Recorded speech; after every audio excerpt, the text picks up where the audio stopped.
مهما نكون بنشتريه من انضف واحسن جزار مش هيجيب طعامة ونظافة وجمال اللي هنعمله في البيت.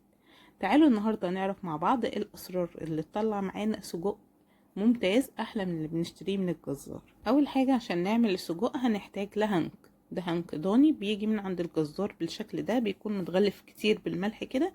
هنفكه ونغسله غسلة كويسة وننقعه في مية ونغير عليه المية دي كذا مرة ونسيبه منقوع في المية. وهنا عشان ما اطولش عليكم فرمت 3 كيلو من اللحمة، لحمة حمراء، وفرمت كيلو ونص من البوش. بوش يا جماعة مش دوش.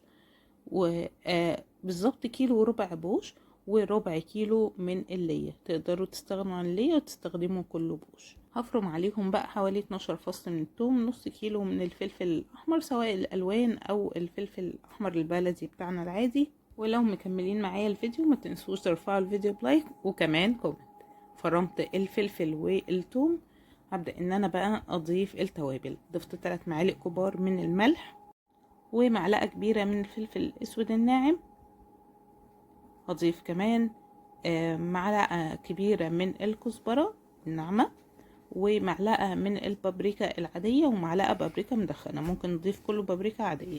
ضفت كمان معلقة كبيرة مليانة من خلطة ال10 بهارات اللي كنا عملناها مع بعض. ونيجي الأول سر، وهو معلقة صغيرة مليانة من الكاري. ما تخافوش مش هيقلب طعمه على فراخ ولا حاجة. وبعد كده ضفت معلقة ونص كبيرة من البصل باودر، معلقة كبيرة ونص من الثوم البودر.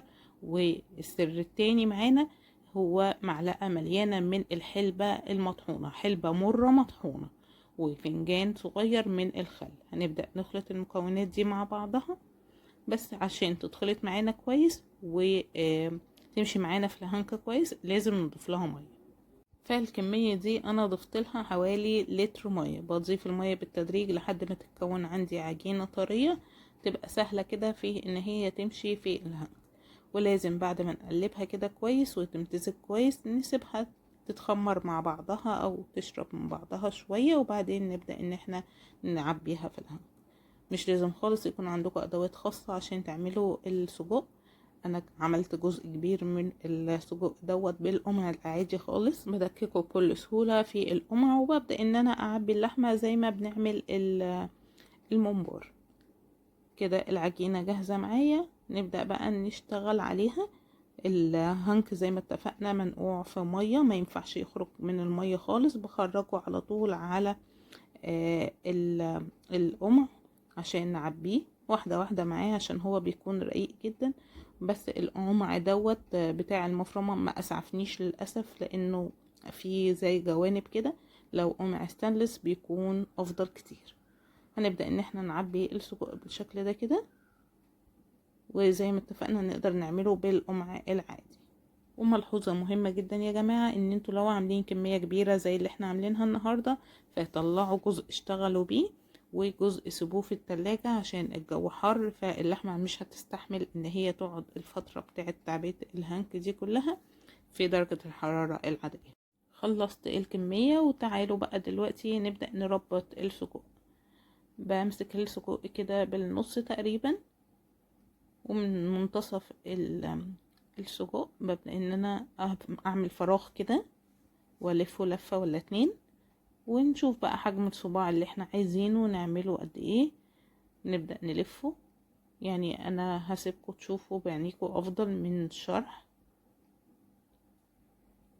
الحركة مش صعبة خالص يا جماعة، مجرد ما ايديكوا بتاخد على واحدة بس بتخلصوا باقي الكمية بسرعة جدا.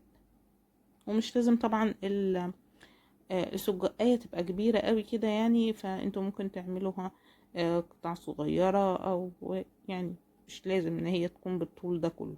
عايزة اقول لكم اصلا يعني انتوا لو جربتوا تعملوا سجق مرة واحدة في البيت وذقتوا طعمه بيكون عامل ازاي، عمركم ما هتشتروه من بره تاني، وهتعرفوا قد ايه اللي بنعمله في البيت نضيف غير اللي احنا بنشتريه من بره.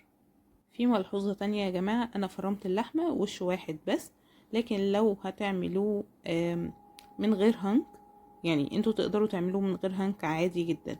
لو هتعملوه من غير هنك هتحتاجوا ان انتوا تفرموا المكونات مع بعضها مرة تانية. ممكن بقى في الكبة، مش شرط خالص المفرمة. كده خلصنا الكمية اللي عندنا.